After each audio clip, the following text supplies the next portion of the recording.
आप सभी को हर हर महादेव। श्रावण का पावन मास प्रारंभ हो चुका है और भगवान भोलेनाथ की आराधना और संकल्प के इस माह में जहां चारों दिशाओं में बोल बम का जय घोष गूंज रहा है और हम सभी इस पुण्य सावन के मास के प्रतिभागी बनने जा रहे हैं। पिछले वर्ष भगवान भोलेनाथ और मां नर्मदा की असीम कृपा से और आप सभी के सहयोग और आशीर्वाद से हम सभी ने मिलकर अमरकंटक से भगवान भोरमदेव तक 151 किलोमीटर की जो कांवड़ पद यात्रा करने का सौभाग्य आप सबके आशीर्वाद से हमें मिला था। यह मेरे जीवन की सिर्फ एक यात्रा नहीं थी, बल्कि छत्तीसगढ़ की सुख समृद्धि और लोक कल्याण का एक सामूहिक संकल्प था। लेकिन वह यात्रा मन के भीतर उठी एक ऐसी आवाज़ थी जिसकी शुरुआत के समय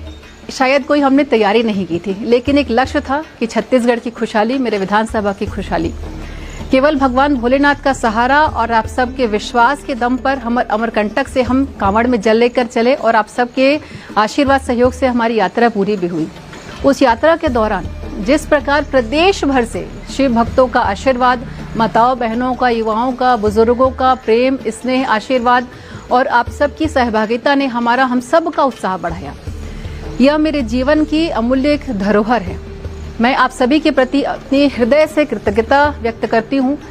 और अब महादेव की कृपा से पिछले वर्ष की भांति इस वर्ष भी 10 अगस्त से लेकर के 16 अगस्त तक पुनः उसी पावन संकल्प को लेकर अमरकंटक से भोरमदेव तक 151 किलोमीटर की कांवड़ पद यात्रा फिर से मैं कर रही हूँ।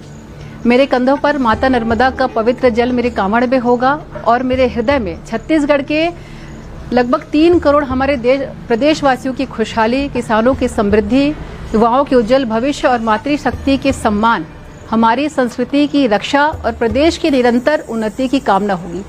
यह यात्रा सिर्फ मेरी यात्रा नहीं है, यह यात्रा सिर्फ भावना बोहरा की यात्रा नहीं है, बल्कि जन जन की आस्था की यात्रा है। यह यात्रा केवल जल लेकर चलने का नहीं, बल्कि संस्कार, सेवा, समर्पण और सनातन संस्कृति को आगे बढ़ाने की यात्रा है। यह यात्रा कठिन रास्तों को सिर्फ पार करने का नहीं, बल्कि समाज को जोड़ने का, लोक मंगल के संकल्प को निभाने की यात्रा है। मैं पूरे छत्तीसगढ़, विशेषकर कबीरधाम जिले के मेरे पंडरिया विधानसभा के सभी शिव भक्तों से, सभी कांवड़ियों से, सभी माताओं से, बहनों से, युवाओं से और श्रद्धालुओं से ये आत्मीय आग्रह करती हूँ कि पिछली यात्रा में आप सभी कुछ शामिल हो पाए थे, कुछ शामिल नहीं भी हो पाए थे, लेकिन इस वर्ष इस यात्रा में 10 अगस्त प्रातः सुबह 7 बजे अमरकंटक स्थित मां नर्मदा मंदिर पहुंच करके इस